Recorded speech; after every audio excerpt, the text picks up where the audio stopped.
The day I realized my husband had been slowly erasing my family's history, piece by piece, was the day our barn cat went missing. I'm sitting here on my porch in rural Kentucky, watching the sun set over the 100 acres we call home, and I still can't quite process the last 3 months of my life.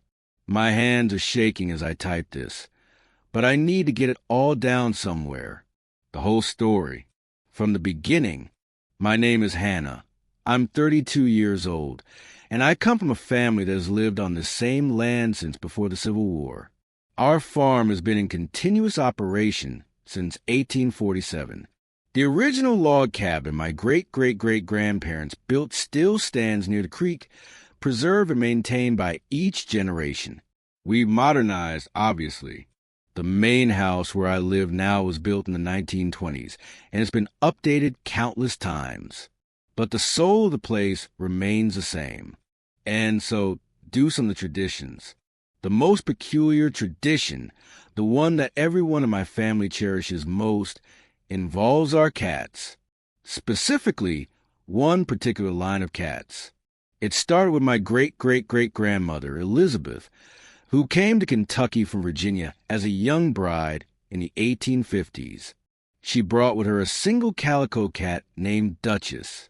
Duchess was her companion through everything: the isolation of frontier life, the birth of her children, the Civil War when my ancestors hid their horses, and food stores from both armies, the Reconstruction years, the slow building of what would become a prosperous farm.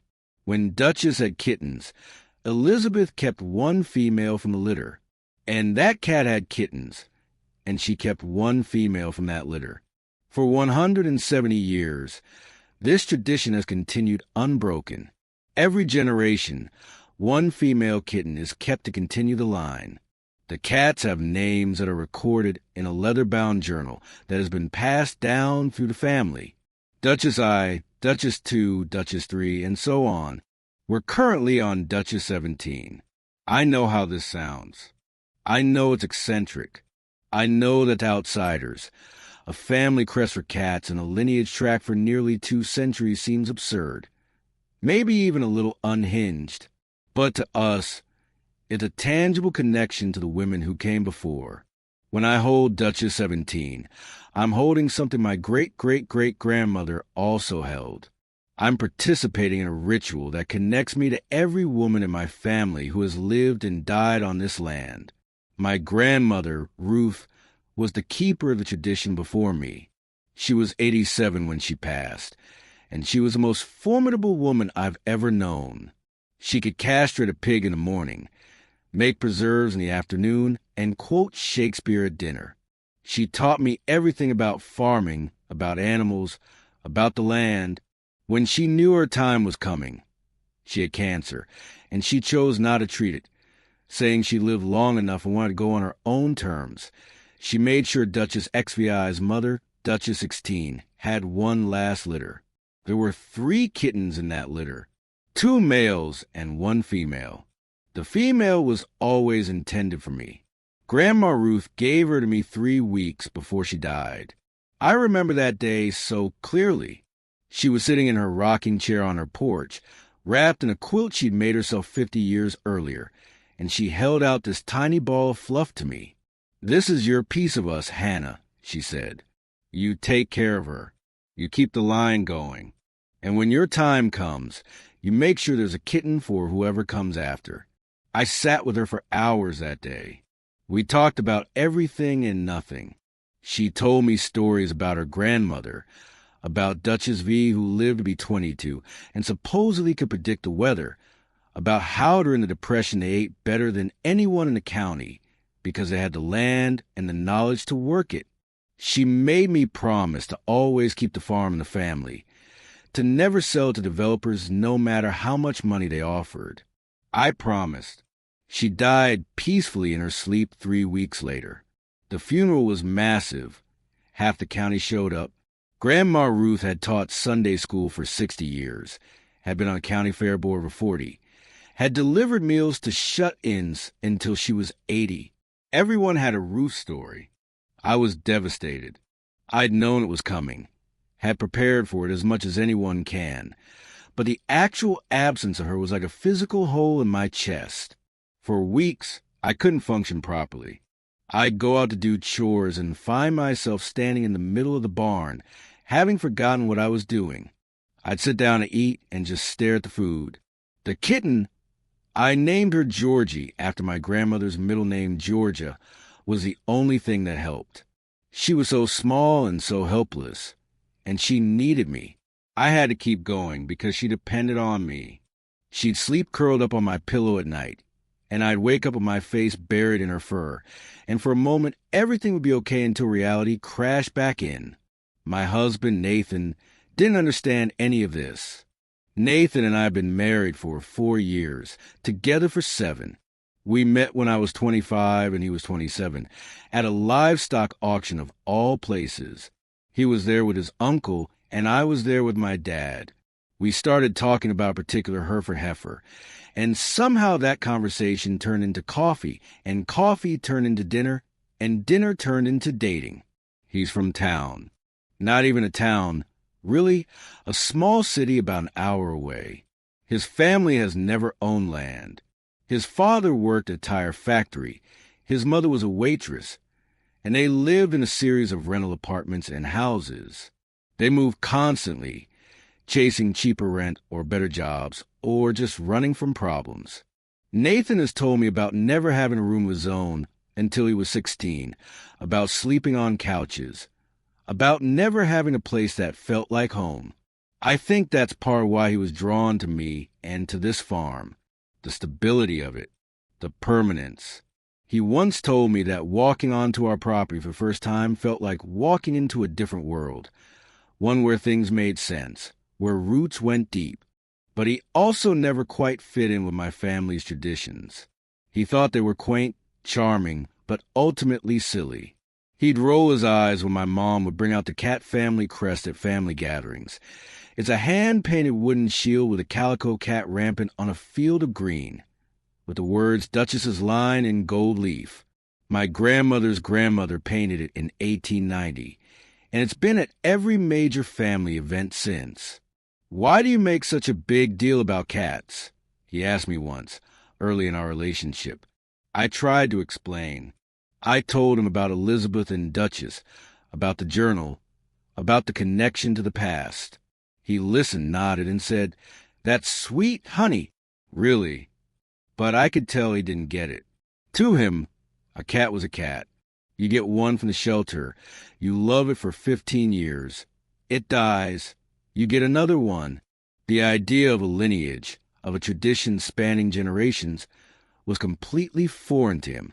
And I think, on some level, it made him uncomfortable. It was a reminder of everything his family didn't have, everything he'd missed out on growing up. We managed to navigate that discomfort for years. He was polite about my family's traditions, if not enthusiastic.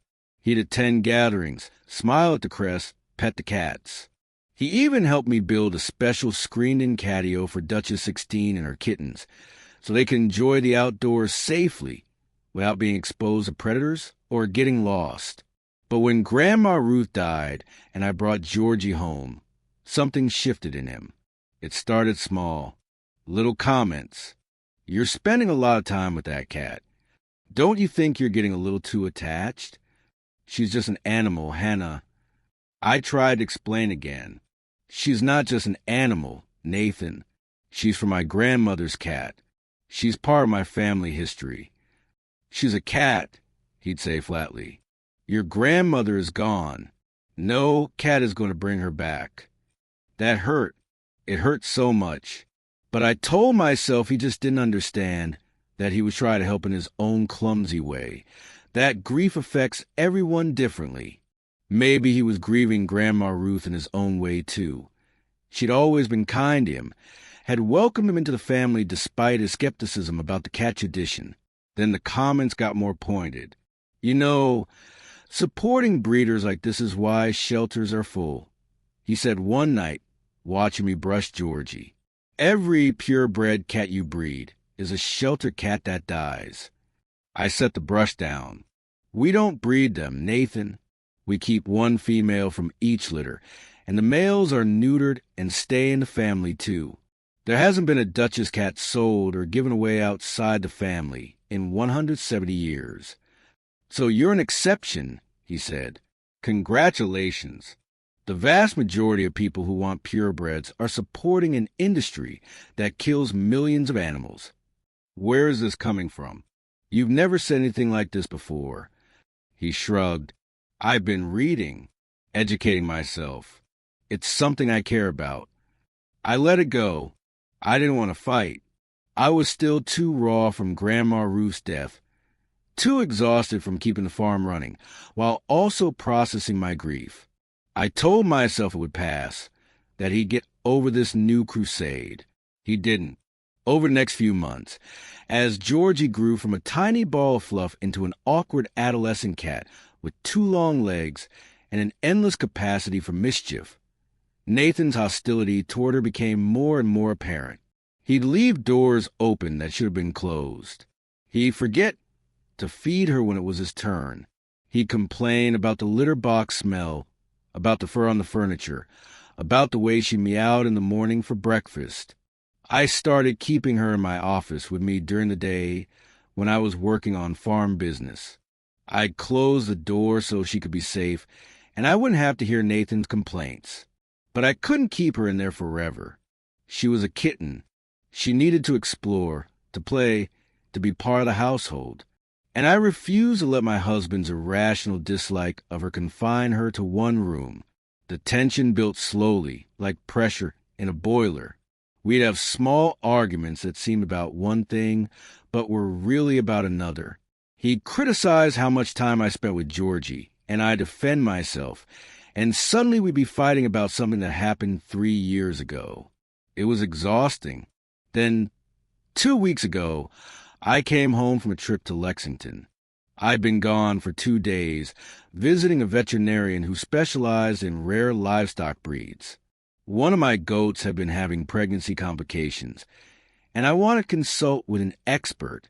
I'd left Nathan in charge of the farm, feeding all the animals, checking on the pregnant goat, making sure everything was okay. I got home around 6 in the evening, tired but satisfied with the information I'd gotten from the vet. The sun was just starting to set, painting the sky in shades of orange and pink. It was the kind of evening that usually made me grateful to live where I do, grateful for the land and the life I'd built. I walked in the back door, dropped my bags, and immediately noticed something was wrong. It was too quiet. Georgie always met me at the door. She'd learned the sound of my truck, and she'd be waiting on the back of the couch by the window, meowing her little head off until I came in and picked her up. It was our ritual. But she wasn't there. I called her name. Nothing. I walked through the house, checking all her favorite spots. Under the bed, in the closet where I kept my sweaters, on top of the bookshelf in the living room, in the sunbeam that came through the kitchen window, in the late afternoon. Nothing. My heart started to race. I found Nathan in the barn, mucking out stalls. He looked up when I came in, wiped his forehead with his arm. Hey, how was Lexington? Where's Georgie? He paused, frowned. Georgie? She was around earlier, probably hiding somewhere. She's not in the house. I've looked everywhere. Huh. He went back to mucking. She probably slipped out when I went to check on the goats this morning. I left the door open for a few minutes. She's fast, that one. The world tilted slightly. You left the door open? Nathan, she's an indoor cat.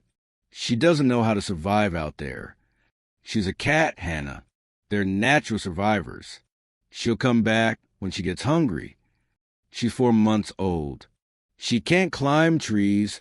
She doesn't know how to hunt. She's a long-haired Persian mix. She'll overheat in this weather. And there are coyotes, Nathan. You know there are coyotes. He shrugged. I'm sure she's fine. We can look around after I finish here. I stared at him for a long moment. He wouldn't meet my eyes. I'm going to look now, I said. You can finish later. I spent the next 3 hours searching every inch of our property. I walked the fence lines, checked the creek, went through the barn and the outbuildings, called her name until I was hoarse. I climbed into the hayloft, crawled under the porch, checked every possible hiding spot a tiny kitten could squeeze into. Nothing. When it got too dark to see, I came back inside. Nathan was on the couch, watching TV, eating a sandwich. Find her? No. She'll turn up. I didn't sleep that night. I sat on the porch with a flashlight, calling her name every few minutes, listening for any sound. I heard coyotes in the distance, and each howl felt like a knife in my chest. The next morning, I started making posters. Nathan watched me for a while, then said, "You know no one lives near us, right? The nearest neighbor is 3 miles away. She could have wandered up the road. Someone might have picked her up." "Hannah, she's a cat. Cats wander off. It happens." "She didn't wander off. She was taken. Or she got out because you left the door open." He held up his hands. I said I was sorry. "What more do you want?" I wanted him to care. I wanted him to understand that this wasn't just a cat, that Georgie was my connection to my grandmother, that losing her felt like losing Grandma Ruth all over again. But I couldn't find the words. I just took my posters and drove into town, taping them up at the feed store, the grocery store, the post office, the vet's office. When I got back, Nathan was gone. He'd left a note, saying he had to run into town for supplies. I spent the rest of the day searching again, covering more ground, going deeper into the woods that bordered our property. I found old deer trails, a possum den, a patch of morel mushrooms. I did not find Georgie. That night, I called my mom. She could hear in my voice immediately that I was barely holding it together. I told her everything. The missing kitten, Nathan's indifference, my growing fear that something terrible had happened. "Oh, honey," she said, "I'll be there tomorrow. We'll find her." My mom, Linda, is cut from the same cloth as Grandma Ruth. She's 65, still works the farm alongside me, and has the kind of practical wisdom that comes from a lifetime of dealing with animals and land and the unpredictable nature of both. When she says she'll do something, she does it. She arrived at 8 the next morning with coffee and biscuits and a plan. We were going to search systematically, grid by grid. We were going to talk to every neighbor within 5 miles. We were going to put the word out on every community Facebook page and local bulletin board. Nathan came downstairs around 9, saw my mom, and his face flickered with something I couldn't read. Annoyance, maybe, or guilt. "Linda," he said, "didn't know you were coming." "Obviously," my mom said flatly. "Hannah, let's get started." We spent the whole day searching. My mom walked the fields with me, climbed fences, waded through creeks. We found nothing. By evening, I was beyond exhausted, beyond tears. I was just empty. That night, after my mom went home, I confronted Nathan. "I need you to tell me exactly what happened that day." He sighed heavily. "I already told you. I went out to check the goats. Left the door open. She must have slipped out." "When you went out to check the goats, what time was that?" "I don't know. Morning sometime." "And you didn't notice she was gone? Didn't see her outside?" "I wasn't looking for her, Hannah. I was checking the goats." "Did you hear anything? See anything unusual? Anyone hanging around?" He paused.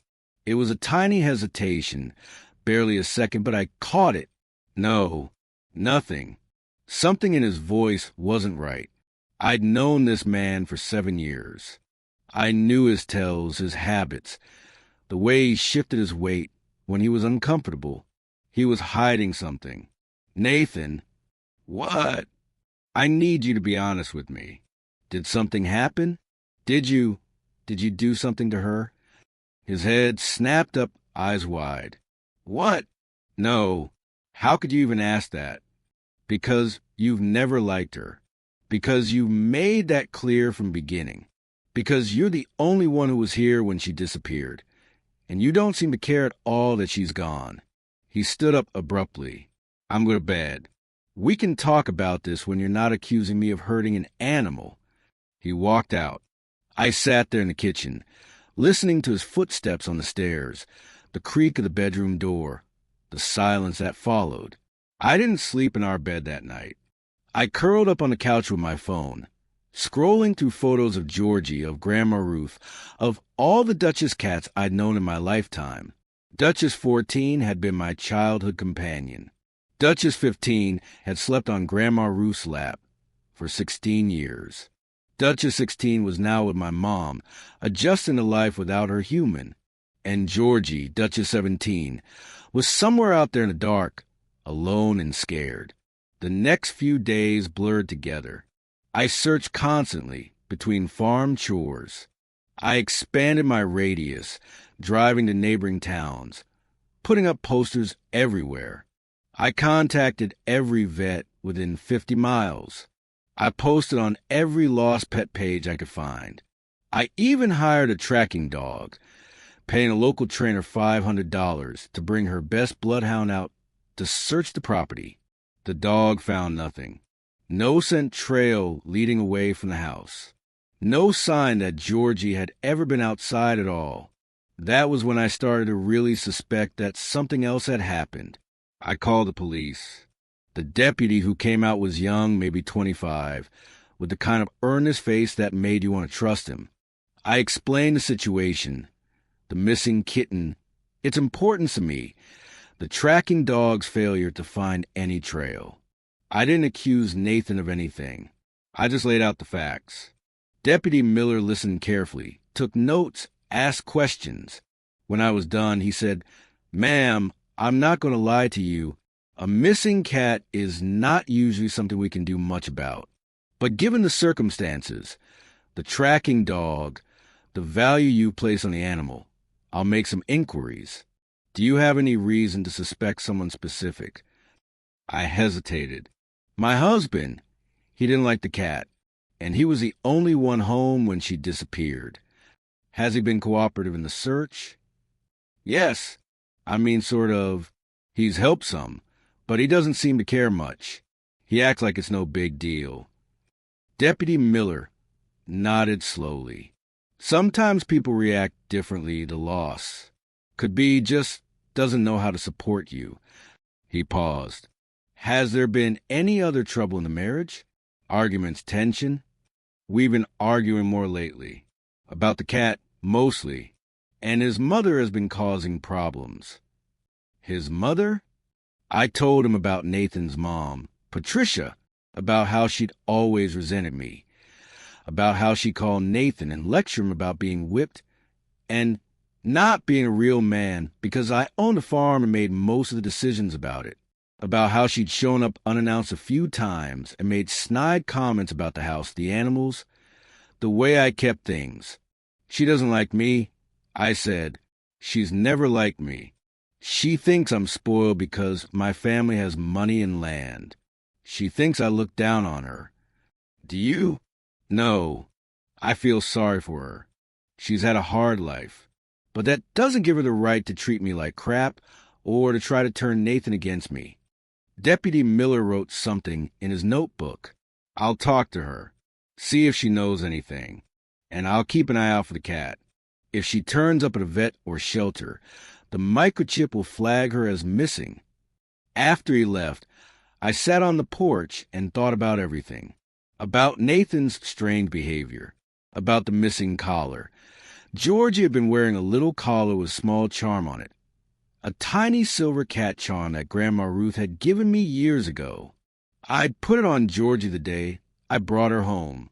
It wasn't expensive, maybe $20 total, but it was sentimental. The collar wasn't in the house. I'd torn the place apart looking for it, thinking maybe it had fallen off somewhere. Nothing. That night, I confronted Nathan again. I talked to police today. He was sitting at the kitchen table, scrolling through his phone. He looked up sharply. The police? For a missing cat? They had a tracking dog out here. It didn't find any scent leading away from the house. That means she never went outside. So the dog was wrong. Dogs make mistakes. The handler said her dog has a 95% success rate. She said if Georgie had been outside, the dog would have found something. Nathan set his phone down. What are you saying, Hannah? I'm saying I think someone took her.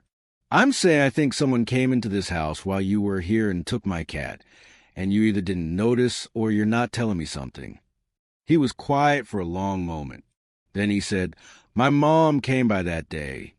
The words hung in the air between us. Your mom, I repeated slowly. You didn't mention that before. You were already upset. I didn't want to make it worse. When did she come? Morning. Around 10, maybe? She just showed up like she does. Said she was in the area and wanted to see the place. Was Georgie here? Yeah. She was sleeping on the couch. My mom saw her and made some comment about that stupid cat, but I didn't think anything of it. And then what? She left after about an hour. I went to take a shower. When I came out, I didn't think to check on the cat. I just assumed she was around somewhere. Did you see your mom leave? Did you watch her go? He shook his head. No, I was in the bathroom. She let herself out. I felt cold all over. Nathan, you know what this sounds like. I know. His voice was barely above a whisper. I know, Hannah. I've been trying not to think about it, but I know. Why didn't you tell me? Because what if I'm wrong? What if she didn't take her, and I accuse my own mother of stealing from us? And what if she did? Then I have to deal with the fact that my mother is capable of something like that. He finally looked at me, and I saw tears in his eyes. I'm not good at this. I'm not good at feelings, at dealing with hard stuff. When I was a kid, crying got me hit. Showing emotion got me punished. My mom, she wasn't like yours, Hannah. She wasn't loving and supportive. She was hard. She made us hard, too. I went to him then, sat beside him, took his hand. For the first time in days, I felt like I had my husband back. I'm sorry, he said. I'm sorry I've been so cold. I didn't know how to handle it. I didn't know how to handle you being so upset and me not being able to fix it. And then my mom showed up and said all this stuff about how you're going to leave me because I'm not good enough. And I shut down. It's what I do. It's what I've always done. We're going to figure this out, I said, together, but you have to be honest with me. No more shutting down, no more hiding things. Can you do that? He nodded. Yeah, I can try. The next morning, we drove to Patricia's house. She lives about 45 minutes away, in a small town that's seen better days. Her house is a tiny rental on a street of tiny rentals, all of them run down, with chain-link fences and barking dogs and cars up on blocks. It's a world away from my farm, from anything I grew up with. I'd only been there a few times. Patricia made it clear I wasn't welcome. She'd be polite enough for the first few minutes. Then the comments would start, about my clothes, about my car, about how I must think I'm better than everyone. Nathan would always try to deflect, to change the subject, but eventually we'd leave and he'd apologize and I'd say it was fine, even though it wasn't. This time, we weren't leaving without answers. Patricia's car was in the driveway, an old sedan, faded blue, with a dent in the passenger door. We parked on the street and walked up to the house. I could see the curtain in the front window twitch as we approached. Nathan knocked. No answer. He knocked again. Mom, I know you're in there. We need to talk. Still nothing. I stepped forward and tried the doorknob. Locked. I have a key, Nathan said quietly. He pulled out his keys, found the right one, and unlocked the door. The house was dark and stuffy, smelling of cigarettes and something else, something musty. We stepped inside. Mom. A door slammed somewhere in the back. We followed the sound to the kitchen, where Patricia was standing by the back door, clearly about to make a run for it. When she saw us, she stopped, her hand on the doorknob. "What are you doing in my house?" Her voice was sharp, accusatory. "Breaking and entering now? That's what you've stooped to." "We used the key you gave me," Nathan said. "We need to talk." "About what?" "About how your wife has turned you against me. About how you never call anymore, never visit, never do anything for your own mother." "About the cat," I said. "My cat, the one that went missing the day you visited." Something flickered in Patricia's eyes. Fear? Guilt? It was there and gone so fast, I couldn't be sure. "I don't know nothing about no cat." "Mom." Nathan's voice was steady, but I could see his hand shaking slightly. "Just tell us the truth. Did you take her?" "Take her? Why would I take some stupid cat? I hate cats. You know I hate cats. You were here that day. Hannah's cat was here. And after you left, she was gone. So what? Cats run away. They're not loyal, not like dogs. She probably got out and got eaten by a coyote. Good riddance." The casual cruelty of her words hit me like a physical blow. I stepped forward before I could stop myself. "You did take her. I can see it in your face. Where is she? What did you do with her?" Patricia's eyes narrowed. "Get out of my house. Both of you. Get out before I call the police." "I've already talked to the police," I said. "They know about you. They know you were here that day.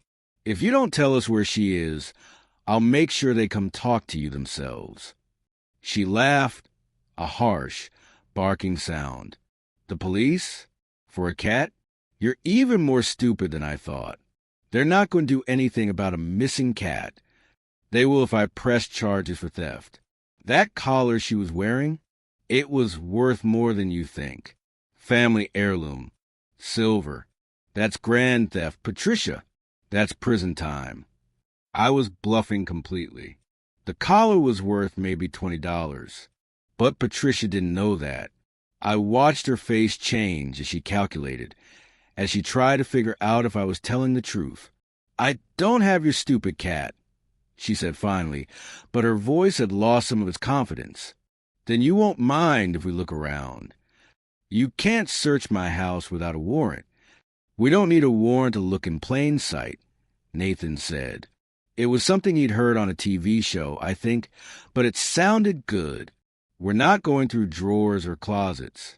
We just want to see if she's here." Patricia crossed her arms. "Fine. Look, you won't find nothing." We searched. The house was small. Living room, kitchen, 2 bedrooms, 1 bathroom. We looked under furniture, in closets, behind doors. No cat. No sign of a cat. No food bowls, no litter box, no fur on the furniture. My heart sank. I'd been so sure. But as we were leaving, as Nathan was opening the front door, I heard something. A faint sound coming from outside. A meow. I froze. "Did you hear that?" Patricia's face went pale. "Hear what?" I didn't hear nothing. I pushed past her, out the front door, and followed the sound. It was coming from the backyard, from a small shed behind the house. I ran to it, tried the door. Locked. "Nathan!" He was right behind me. He looked at the shed, at his mother's face, and I saw understanding dawn. "Mom, open it. It's just storage. Nothing in there but junk. Open it or I'll break it down." For a long moment, Patricia stood there, frozen. Then she slowly pulled a key from her pocket and handed it to Nathan. He unlocked the door. Inside, in a small wire cage, was Georgie. She was alive. Thin, dirty, scared but alive. When she saw me, she let out the most pitiful meow I've ever heard, pressing herself against the bars of the cage. I fell to my knees, sobbing, reaching for her. The cage door wasn't locked, just latched, and I opened it and pulled her into my arms. She burrowed into my chest, purring so hard her whole body vibrated, and I held her and cried and cried. Behind me, I heard Nathan's voice, cold and hard in a way I'd never heard before. "Mom, what did you do?" Patricia was backing away, her face a mask of defiance and fear. She was just a cat. I didn't hurt her. I was going to bring her to a shelter. I just hadn't gotten around to it. "You stole from my wife. You took something precious to her, something that was her last connection to her grandmother, and you locked her in a shed for 2 weeks. I was going to get out of my sight." Nathan's voice cracked. "I don't want to see you. I don't want to talk to you. You're not my mother anymore." Patricia's face crumpled. "Nathan, baby, don't say that. I did it for you. She's no good for you, that woman. She's turned you into something you're not. I was trying to help. You were trying to hurt her, and you hurt me too. Now go, before I call the police myself." Patricia stood there for a moment longer, looking at her son, at me holding the kitten, at the shed she'd used as a prison. Then she turned and walked away, out of the yard, down the street, disappearing around a corner. I sat on the ground with Georgie in my arms, shaking and crying and laughing all at once. Nathan knelt beside me, wrapped his arms around both of us. "I'm sorry," he whispered. "I'm so sorry. I should have known. I should have realized. It's not your fault. I managed. You couldn't have known she'd do something like this. I should have protected you. Both of you. I failed." I looked up at him, at the tears streaming down his face, at the guilt and pain in his eyes. "You didn't fail. You helped me find her. You stood up to your mother. That's not failing. That's everything." We stayed there for a long time, holding each other and the kitten, until the sun started to set, and we realized we needed to get Georgie home, to a vet, to food and water and safety. The vet visit was mostly good news. Georgie was dehydrated and underweight, and she had a minor respiratory infection from the stress and poor conditions. But she was going to be fine. The vet gave us antibiotics, special food, and instructions to keep her calm and comfortable for the next few weeks. We pressed charges against Patricia: theft, animal cruelty, breaking and entering. The collar being missing helped, since it gave us a theft angle. The police took it seriously, especially when we showed them the photos of the shed, the cage, the condition Georgie was in. Patricia was arrested 2 days later, and she's currently awaiting trial. Nathan's relationship with her is over. He's been going to therapy, working through the years of abuse and manipulation, learning how to feel things without shutting down. Georgie is curled up on my lap as I write this, purring contentedly. She's gained back all the weight she lost, and her fur is soft and clean again. She follows me everywhere, meows at the door when I come home, sleeps on my pillow every night. Duchess 17 is safe. My mom came over when she heard the news. She held Georgie, cried a little, then looked at me with that practical expression she gets. "Well," she said, "I guess we know now that the tradition is in good hands. You fought for her. You never gave up. Grandma Ruth would be proud." I think about that a lot now. About Grandma Ruth. About all the women who came before. About the line of cats that connects us across centuries. I think about what it means to fight for the things that matter, to never give up, to hold on to your history, even when the world tells you it's silly or meaningless. Georgie stirs in my lap, stretches, settles back down. Outside, the farm is quiet. The animals all fed and settled for the night. Nathan is in the kitchen, making dinner, humming something I don't recognize. He's been humming a lot lately. It's nice. We're going to be okay. All of us. And that little cat, the one who survived 2 weeks in shed, the one who never gave up hope, the one who purred the moment I held her again. She's going to live a long, spoiled, beloved life. She's going to have kittens one day, and we'll keep one, and the tradition will continue. Duchess 18 will be born on this farm, just like all the Duchess cats before her. Grandma Ruth's legacy lives on. In the land, in the family, in a line of cats that started with a young woman named Elizabeth and a calico cat named Duchess, way back in 1857. And as for Nathan and me, we're learning, we're growing, we're figuring out how to be partners, how to support each other, how to heal from the past and build a future.